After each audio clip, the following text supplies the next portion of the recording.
Well, this is the second fatal bombing here in Moscow in the space of just 3 days, and it happened, as you say, in the same area, the very same area as Monday's explosion in this residential suburb around 11 miles southeast of the Kremlin. In this case, the authorities say that the two police officers were killed after approaching a man who was acting suspiciously in this area. An explosive device was detonated and a third person was killed. Unclear who that third person was, but some local media here are claiming it was the bomber, but as I say, that was unconfirmed. And this followed Monday's car bomb that killed a senior Russian general. His name was Lieutenant General Fanil Safarov, and his killing was the latest in a long line of high-profile assassinations that have occurred on Russian soil since the Kremlin's invasion of Ukraine nearly 4 years ago. Kyiv has claimed credit for some of those attacks, but no claim of responsibility for these two latest bombings here in Moscow. However, the authorities here believe that Ukraine may have been behind the first one at least.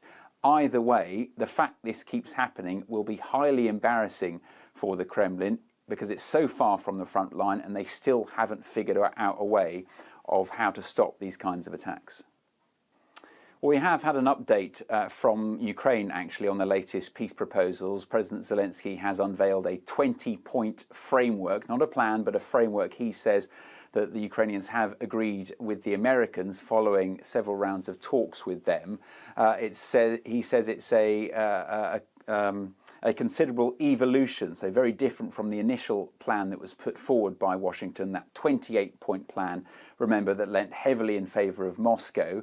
So what exactly have they agreed upon in these 20 points? He says with Washington they've agreed Article 5 style security guarantees for Ukraine, robust, he described them as, and for the army, the Ukrainian army to stay at its current strength of 800,000. But there's still no alignment with the White House on this thorny issue of territory, in particular control of the Donbass. Russia, remember, wants all of it, but Ukraine doesn't want to give up territory that Russia hasn't yet conquered, and the US is trying to find a compromise in between those two positions. We're told here in Moscow that Vladimir Putin has been briefed on these latest proposals, but the Kremlin has not given much away on that, saying only that it will now formulate its position. How do the latest bombings here in Moscow fit into all of this?